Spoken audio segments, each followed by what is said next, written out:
ಬೇರ್ಯ ಗ್ರಾಮದ ಸುಮಾರು 20 ಲಕ್ಷ ರು ವೆಚ್ಚದಲ್ಲಿ ಪರಿಶಿಷ್ಟ ಜಾತಿ ಸ್ಮಶಾನ ಭೂಮಿ ಅಭಿವೃದ್ಧಿ ಕಾಮಗಾರಿಗೆ ಗುದ್ದಲಿ ಪೂಜೆ. ಶಾಸಕ ಡಿ. ರವಿಶಂಕರ್. ತಾಲೂಕಿನ ಬೇರ್ಯ ಗ್ರಾಮದಲ್ಲಿ ಪರಿಶಿಷ್ಟ ಜಾತಿಗೆ ಸೇರಿದ ಸ್ಮಶಾನ ಅಭಿವೃದ್ಧಿ ಕಾಮಗಾರಿಗೆ ಶಾಸಕ ಡಿ. ರವಿಶಂಕರ್ ಗುದ್ದಲಿ ಪೂಜೆ ನೆರವೇರಿಸಿದರು. ಬೇರ್ಯ ಗ್ರಾಮದ ಸುಮಾರು 20 ಲಕ್ಷ ರು ವೆಚ್ಚದಲ್ಲಿ ಪರಿಶಿಷ್ಟ ಜಾತಿ ಸ್ಮಶಾನ ಭೂಮಿ ಅಭಿವೃದ್ಧಿ ಕಾಮಗಾರಿಗೆ ಗುದ್ದಲಿ ಪೂಜೆಯನ್ನ ನೆರವೇರಿಸಿ ಮಾತನಾಡಿದ ಶಾಸಕರು, ಇಲ್ಲಿ ಕಾಂಪೌಂಡ್, ಕುಡಿಯುವ ನೀರು, ವಿದ್ಯುತ್ ದೀಪ ಸೇರಿದಂತೆ ಅಗತ್ಯ ಮೂಲಭೂತ ಸೌಲಭ್ಯಗಳನ್ನು ಒದಗಿಸಿ ಅಂತಿಮ ಕಾರ್ಯಗಳನ್ನು ನೆಮ್ಮದಿಯಿಂದ ಮಾಡಲು ಎಲ್ಲಾ ರೀತಿಯ ಸೌಲಭ್ಯಗಳನ್ನು ಮಾಡಿಕೊಡಲಾಗುತ್ತದೆ ಎಂದು ವಿವರಿಸಿದರು. ಬೇರ್ಯ ಗ್ರಾಮದ ಆಸ್ಪತ್ರೆಯನ್ನು 30 ಹಾಸಿಗೆ ಆಸ್ಪತ್ರೆಯನ್ನಾಗಿ ಮೇಲ್ದರ್ಜೆಗೆ ಏರಿಸಲಾಗುತ್ತಿದೆ ಹಾಗೂ ಗ್ರಾಮದ ಕೆರೆಯನ್ನ 1 ಕೋಟಿ ರು ವೆಚ್ಚದಲ್ಲಿ ಅಭಿವೃದ್ಧಿಪಡಿಸಲಾಗುತ್ತಿದೆ. ಕಳೆದ 15-20 ವರ್ಷಗಳಿಂದ ಡಾಂಬರು ಕಾಣದ ಬೇರ್ಯ ಗ್ರಾಮದ ಸುತ್ತಮುತ್ತಲ ಗ್ರಾಮಗಳ ಹಲವಾರು ರಸ್ತೆಗಳಿಗೆ ಗುದ್ದಲಿ ಪೂಜೆ ಮಾಡಿ ಡಾಂಬರೀಕರಣಗೊಳಿಸಿ ಅಭಿವೃದ್ಧಿಪಡಿಸಲಾಗಿದ್ದು, ಗ್ರಾಮಸ್ಥರ ಬೇಡಿಕೆಗಳನ್ನು ಹಂತ ಹಂತವಾಗಿ ಈಡೇರಿಸಲಾಗುವುದು ಎಂದು ತಿಳಿಸಿದರು.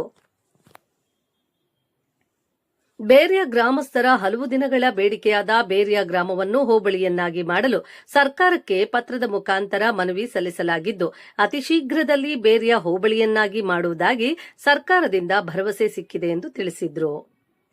ಕೆಆರ್ ನಗರ ಮತ್ತು ಸಾಲಿಗ್ರಾಮ, ಅವಳಿ ತಾಲೂಕುಗಳಲ್ಲಿ ಯಾವುದೇ ರಾಜಕೀಯ, ಜಾತಿ, ಮತ, ಧರ್ಮದ ಭೇದವಿಲ್ಲದೆ ಅಭಿವೃದ್ಧಿ ಕಾರ್ಯಗಳನ್ನು ಮಾಡಲಾಗುತ್ತಿದ್ದು, ತಮ್ಮ ವಿರುದ್ಧ ಟೀಕಿಸುವವರ ಟೀಕೆಗೆ ಸೂಕ್ತ ಉತ್ತರವನ್ನು ಅಭಿವೃದ್ಧಿ ಕಾರ್ಯಗಳ ಮುಖಾಂತರ ನೀಡುತ್ತಿರುವುದಾಗಿ ತಿಳಿಸಿದರು. ಈ ಕಾರ್ಯಕ್ರಮದಲ್ಲಿ ಕೆಪಿಸಿಸಿ ಸದಸ್ಯ ಸಿಪಿ ರಮೇಶ್ ಕುಮಾರ್, ಸಾಲಿಗ್ರಾಮ ಬ್ಲಾಕ್ ಕಾಂಗ್ರೆಸ್ ಅಧ್ಯಕ್ಷ ಉದಯ್, ಕೆಆರ್ ನಗರ ಬ್ಲಾಕ್ ಕಾಂಗ್ರೆಸ್ ಅಧ್ಯಕ್ಷ ಎಂಎಸ್ ಮಹದೇವ್, ಸಮಾಜ ಕಲ್ಯಾಣ ಅಧಿಕಾರಿ ಶಂಕರ್ ಮೂರ್ತಿ, ಬೇರ್ಯ ಗ್ರಾಮ ಪಂಚಾಯಿತಿ ಪಿಡಿಒ ಮಮತಾ, ಗ್ರಾಮದ ಮುಖಂಡರಾದ ನಾಡಗೌಡ, ಕೃಷ್ಣ, ಪತ್ರಿಕಾ ವಿತರಕ ಮನೋಜ್ ಸೇರಿದಂತೆ ಇನ್ನಿತರರು ಹಾಜರಿದ್ದರು. ಒಂದು ರಸ್ತೆಗಳಿರ್ಬೋದು, ಸಂಬಂಧಪಟ್ಟ ಇರ್ಬೋದು, ಬೆಳಚರಂಡಿ, ಚರಂಡಿ ವ್ಯವಸ್ಥೆ ಇರ್ಬೋದು, ಹೀಗೆ ಸಾಕಷ್ಟು ಕಾಮಗಾರಿಗಳು ಆಗಬೇಕಾಗಿದೆ. ಜೊತೆಗೆ ನಮ್ಮ ಬೇರೆ ಗ್ರಾಮದ ಬಹಳ ಬೇಡಿಕೆ ಇರ್ತಕ್ಕಂಥದ್ದು ಬೇರೆಯವನ್ನ ಹೋಬಳಿಯನ್ನಾಗಿ ಮಾಡಬೇಕು ಅಂತಕ್ಕಂಥ ನಿಟ್ಟಿನಲ್ಲಿ ಎಲ್ಲರ ಬೇಡಿಕೆ ಇದೆ. ಆ ಒಂದು ಬೇಡಿಕೆಗೆ ಈಗಾಗಲೇ ನಾವು ಪೂರೈಕೆ ಅಂತ ಹೇಳ್ತೀವಿ. ಈಗಾಗಲೇ ಪತ್ರಿಕಾ ಮೂಲಕವಾಗಿ ಎಲ್ಲ ರೀತಿಯಾಗಿ ಮಾತಾಡಿ ಅದನ್ನು ಆದಷ್ಟು ಬೇಗ ಬೇರೆ ಹೋಬಳಿಯನ್ನಾಗಿ ಮಾಡಿಸಿ ಈ ಭಾಗದ ನಮ್ಮ ಜನರ ಆಸೆ ತಕ್ಕಂತೆ ಬೇರೆ ಗ್ರಾಮೀಣ ಹೋಬಳಿಯನ್ನ ಮಾಡುವಂಥದ್ದು ಮೊದಲ ಆದ್ಯತೆಯಲ್ಲಿ ತೆಗೆದುಕೊಂಡಿದ್ದೇವೆ. ಈ ಹಿಂದೆ ಒಂದು ಬೇರೆ ಜಿಲ್ಲಾ ಪಂಚಾಯಿತಿಯ ಕ್ಷೇತ್ರ ಇರಲಿಲ್ಲ. ಇಲ್ಲಿ ಇದು ತೆಗೆದು ಬೇರೆ ಆಗ್ಬಿಟ್ಟಿದೆ, ಮೊದಲೇ ಸೇರಿಸ್ಬಿಟ್ಟಿದ್ವಿ. ಮೊದಲಿಗೆ ಸೇರಿಸುವಂತ ಸಂದರ್ಭದಲ್ಲಿ ಇಲ್ಲಿ ಶ್ರೀ ಪ್ರಕಾಶ್ ಕುಮಾರ್ ಅವರ ನೇತೃತ್ವದಲ್ಲೇ ಒಂದು ಸಭೆಗಳಾಯಿತು. ಇನ್ನು ಬೇರೆ ಜಿಲ್ಲಾ ಪಂಚಾಯಿತಿ ನಮಗೆ ಅವತ್ತಿಂದ ಇವತ್ತರೆಗೂ ಬಂದಿವೆ. ಆ ಬೇರೆ ಜಿಲ್ಲಾ ಪಂಚಾಯತಿ ಕ್ಷೇತ್ರವನ್ನು ಉಳಿಸ್ಕೊಳ್ಬೇಕಂತಕ್ಕಂಥ ನಿಟ್ಟಿನಲ್ಲಿ ಈ ಕೇಳಿದ ಸಂದರ್ಭದಲ್ಲಿ ಅದು ಕೂಡ ಉಳಿದಿದೆ. ಈಗ ಬೇರೆ ಜಿಲ್ಲಾ ಪಂಚಾಯತಿ ಕ್ಷೇತ್ರ ಅಂತ ಹೇಳಿ ಕರೀತಾ ಇರ್ತಕ್ಕಂಥ ನಿಟ್ಟಿನಲ್ಲಿ ಆಗಿದೆ. ಅದೇ ರೀತಿಯಲ್ಲಿ ನಮ್ಮ ಬೇರೆ ಗ್ರಾಮದಲ್ಲಿ ಒಂದು ಆಸ್ಪತ್ರೆ ಬಹಳ ಮುಖ್ಯ. ಯಾಕಂತಂದ್ರೆ ಬೇರೆ ಗ್ರಾಮದವರು ಒಬ್ರಿಗೆ ಅಲ್ಲ, ಸುತ್ತಮುತ್ತ ಹಳ್ಳಿಯಲ್ಲಿ ಇರ್ತಕ್ಕಂಥವ್ರು ಈಗ ಬೇರೆ ಬೇರೆ ತಾಲೂಕಿಂದನೂ ಕೂಡ ಬರುವಂತದ್ದು, ಬೇರೆ ಜಿಲ್ಲೆಯ ಕಡೆಯಿಂದನೂ ಕೂಡ ಬರುವಂತದ್ದು. ಯಾಕಂದ್ರೆ ಕೇರ್ಪೇಟೆ ಇದೆ, ಈ ಕಡೆ ಹೊಳಲ್ಸುಪುರ ತಾಲೂಕಿದೆ. 2 ತಾಲೂಕಿನಿಂದ ಕೂಡ ಅಲ್ಲಿ ಬಾರ್ಡರ್ ಹಳ್ಳಿಗಳಲ್ಲಿ ಏನೇನು ಹಳ್ಳಿಗಳಿದೆ ಈ ಭಾಗಕ್ಕೆ ಹೆಚ್ಚಿನ ರೀತಿಯಲ್ಲಿ ಒಂದು ಚಿಕಿತ್ಸೆಗಾಗಿ ಬರುವಂತ ನಿಟ್ಟಿನಲ್ಲಿ ಬರ್ತಾ ಇದ್ದಾರೆ. ಅದಕ್ಕೆ ಬೇಕಾದಂತ ರೀತಿಯಲ್ಲಿ ಈಗಾಗಲೇ ಕ್ರಮಗಳನ್ನ ತೆಗೆದುಕೊಂಡಿದ್ದೇವೆ. 30 ಹಾಸಿಗೆ 30 ಬೆಡ್ಡಿನ ಆಸ್ಪತ್ರೆಯನ್ನ ಮಾಡುವಂತ ನಿಟ್ಟಿನಲ್ಲಿ ಈಗಾಗಲೇ ಕ್ರಮಗಳನ್ನ ತೆಗೆದುಕೊಂಡಿದ್ದೇವೆ. ಅಷ್ಟು ಬೇಗ ಒಂದು ಅನುದಾನ ಮಾಡಿದ್ರು ಕೂಡ ನಾನು ಅದ್ರ ಬಗ್ಗೆ ತಲೆ ಕೆಡಿಸ್ಕೊಳ್ಳೋದಿಲ್ಲ. ನನ್ನ ಉತ್ತರ ಏನಿದ್ರು ನನ್ನ ಕಾಮಗಾರಿಗಳ ಮೂಲಕವಾಗಿ, ನನ್ನ ಕೆಲಸ ಕಾರ್ಯಗಳ ಮೂಲಕವಾಗಿ ಜನರೇ ಮಾತಲ್ಲಿ ಅವರು ಉತ್ತರವನ್ನ ಅವ್ರಿಗೆ ಕೊಡಬೇಕು. ಆ ತರದಲ್ಲಿ ನಾನು ಮಾಡ್ತಾ ಇರ್ತಕ್ಕಂಥದ್ದು.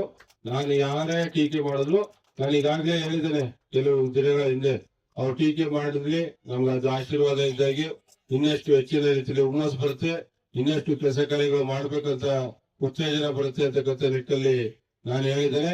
ಅದೇ ರೀತಿಲಿ ಇವತ್ತು ಏನು ಗ್ಯಾರಂಟಿಯ ಯೋಜನೆಯನ್ನ ಗ್ಯಾರಂಟಿಗಳನ್ನ ನಾವು ಚುನಾವಣೆ ಸ್ಮಶಾನದ ಅಭಿವೃದ್ಧಿಯ ಗುದ್ದಲಿ ಪೂಜೆಯನ್ನು ಮಾಡಿದ್ದೀವಿ. ಇವತ್ತು ನಮ್ಗೆ ಸ್ಮಶಾನ ಬಹಳ ಅತ್ಯವಶ್ಯಕವಾಗಿರ್ತಕ್ಕಂಥದ್ದು. ಯಾಕಂತ ಹೇಳಿದ್ರೆ ಒಬ್ಬ ವ್ಯಕ್ತಿ ತಾನು ಬದುಕಿದಂತ ನಿಟ್ಟಿನಲ್ಲಿ ಯಾವ ರೀತಿಯಾಗಿ ಬದುಕಿರ್ತಾರೆ ಸ್ವತಃ ಕೂಡ ಅವರ ಅಂತ್ಯ ಸಂಸ್ಕಾರವನ್ನ ಮಾಡುವಂತ ಸಂದರ್ಭದಲ್ಲಿ ಅವರನ್ನ ಗೌರವಪೂರ್ವಕವಾಗಿ ನೆಮ್ಮದಿಯಾದಂತಹ ವಾತಾವರಣದಲ್ಲಿ ನಾವು ಆ ಒಂದು ಶವ ಸಂಸ್ಕಾರವನ್ನ ಮಾಡುವಂತದ್ದಿದೆಯಲ್ಲ ಅದು ನಾವು ನಿಜವಾಗ್ಲೂ ಕೂಡ ಒಬ್ಬ ವ್ಯಕ್ತಿಗೆ ಕೊಡುವಂತ ಗೌರವ. ಆ ನಿಟ್ಟಿನಲ್ಲಿ ಇವತ್ತು ಬಾಕಿ ಆಗ್ಬೇಕಾಗಿದೆ. ಒಂದು ರಸ್ತೆಗಳಿರ್ಬೋದು, ಕುಡಿಯುವ ಸಂಬಂಧಪಟ್ಟ ಇರ್ಬೋದು, ಒಳಚರಂಡಿ ಚರಂಡಿ ವ್ಯವಸ್ಥೆ ಇರ್ಬೋದು, ಹೀಗೆ ಸಾಕಷ್ಟು ಕಾಮಗಾರಿಗಳು ಆಗ್ಬೇಕಾಗಿದೆ. ಜೊತೆಗೆ ನಮ್ಮ ಬೇರೆ ಗ್ರಾಮದ ಬಹಳ ಬೇಡಿಕೆ ಇರ್ತಕ್ಕಂಥದ್ದು ಬೇರೆಯವನ್ನ ಹೋಗಿಯನ್ನಾಗಿ ಮಾಡಬೇಕು ಅಂತಕ್ಕಂಥ ನಿಟ್ಟಿನಲ್ಲಿ ಎಲ್ಲರ ಬೇಡಿಕೆ ಇದೆ. ಆ ಒಂದು ಬೇಡಿಕೆಗೆ ಗಾಂಧಿಯನ್ನಾಗಿ ಪೂರೈಕೆಯಾದಂತ ರೀತಿಯಲ್ಲಿ ಗಾಂಧಿ ಪತ್ರ ಮೂಲಕವಾಗಿ ಎಲ್ಲ ರೀತಿಯಾಗಿ ಮಾಡ್ತಾ ಇದ್ವಿ. ಅದನ್ನ ಆದಷ್ಟು ಬೇಗ ಬೇರೆ ಹೋಬಳಿಯನ್ನಾಗಿ ಮಾಡಿಸಿ ಈ ಭಾಗದ ನಮ್ಮ ಜನರ ಆಸೆ ತಕ್ಕಂತೆ ಬೇರೆ ಗ್ರಾಮ ಹೋಬಳಿಯನ್ನ ಮಾಡುವಂತದ್ದು ಮೊದಲ ಆದ್ಯತೆಯಲ್ಲಿ ತೆಗೆದುಕೊಂಡಿದ್ದೇವೆ. ಈ ಹಿಂದೆ ಒಂದು ಬೇರೆ ಜಿಲ್ಲಾ ಪಂಚಾಯತಿಯ ಕ್ಷೇತ್ರ ಇರಲಿಲ್ಲ. ಇಲ್ಲಿ ಇದು ತೆಗೆದು ಬೇರೆ ಆಗ್ಬಿಟ್ಟಿದೆ, ಮುರ್ಲೆ ಸೇರಿಸ್ಬಿಟ್ಟಿದ್ವಿ. ಮುರ್ಲೆಗೆ ಸೇರಿಸುವಂತ ಸಂದರ್ಭದಲ್ಲಿ ಇಲ್ಲಿ ಶ್ರೀ ಪ್ರಕಾಶ್ ಕುಮಾರ್ ಅವರ ನೇತೃತ್ವದಲ್ಲಿ ಒಂದು ಸಭೆಗಳಾಯಿತು. ಇನ್ನು ಬೇರೆ ಜಿಲ್ಲಾ ಪಂಚಾಯತಿ ನಮಗೆ ಅವತ್ತಿಂದ ಇವತ್ತರೆಗೂ ಬಂದಿದೆ. ಆ ಬೇರೆ ಜಿಲ್ಲಾ ಪಂಚಾಯತಿ ಕ್ಷೇತ್ರವನ್ನು ಉಳಿಸ್ಕೊಳ್ಬೇಕಂತಕ್ಕಂಥ ನಿಟ್ಟಿನಲ್ಲಿ ಈ ಕೇರಳದ ಸಂದರ್ಭದಲ್ಲಿ ಅದು ಕೂಡ ಉಳಿದಿದೆ. ಈಗ ಬೇರೆ ಜಿಲ್ಲಾ ಪಂಚಾಯತಿ ಕ್ಷೇತ್ರ ಅಂತ ಹೇಳಿ ಕರೀತಾ ಇರ್ತಕ್ಕಂಥ ನಿಟ್ಟಿನಲ್ಲಿ ಆಗಿದೆ. ಅದೇ ರೀತಿಯಲ್ಲಿ ನಮ್ಮ ಬೇರೆ ಗ್ರಾಮದಲ್ಲಿ ಒಂದು ಆಸ್ಪತ್ರೆ ಬಹಳ ಮುಖ್ಯ. ಯಾಕಂತಂದ್ರೆ ಬೇರೆ ಗ್ರಾಮದವರು ಒಬ್ರಿಗೆ ಅಲ್ಲ, ಸುತ್ತಮುತ್ತ ಹಳ್ಳಿಯಲ್ಲಿ ಇರ್ತಕ್ಕಂಥವ್ರು ಈಗ ಬೇರೆ ಬೇರೆ ತಾಲೂಕಿನಿಂದನೂ ಕೂಡ ಬರುವಂತದ್ದು, ಬೇರೆ ಜಿಲ್ಲೆಯ ಕಡೆಯಿಂದ ಕೂಡ ಬರುವಂತದ್ದು. ಯಾಕಂದ್ರೆ ಕೇರ್ಪೇಟೆ ಇದೆ, ಈ ಕಡೆ ಹೊಳಲ್ಸುಪುರ ತಾಲೂಕಿದೆ. ಎರಡು ತಾಲೂಕಿನಿಂದ ಕೂಡ ಅಲ್ಲಿ ಬಾರ್ಡರ್ ಹಳ್ಳಿಗಳಲ್ಲಿ ಏನೇನು ಹಳ್ಳಿಗಳಿದೆ ಈ ಭಾಗಕ್ಕೆ ಹೆಚ್ಚಿನ ರೀತಿಯಲ್ಲಿ ಒಂದು ಚಿಕಿತ್ಸೆಗಾಗಿ ಬರುವಂತ ನಿಟ್ಟಿನಲ್ಲಿ ಬರ್ತಾ ಇದ್ದಾರೆ. ಅದಕ್ಕೆ ಬೇಕಾದಂತ ರೀತಿಯಲ್ಲಿ ಈಗಾಗಲೇ ಕ್ರಮಗಳನ್ನ ತೆಗೆದುಕೊಂಡಿದ್ದೇವೆ. 30 ಹಾಸಿಗೆ 30 ಬೆಡ್ಡಿನ ಆಸ್ಪತ್ರೆಯನ್ನ ಮಾಡುವಂತ ನಿಟ್ಟಿನಲ್ಲಿ ಈಗಾಗಲೇ ಕ್ರಮಗಳನ್ನ ತೆಗೆದುಕೊಂಡಿದ್ದೇವೆ. ಅಷ್ಟು ಬೇಗ ಒಂದು ಅನುದಾನ ಮಾಡಿದ್ರು ಕೂಡ ನಾನು ಅದ್ರ ಬಗ್ಗೆ ತಲೆ ಕೆಡಿಸ್ಕೊಳ್ಳೋದಿಲ್ಲ.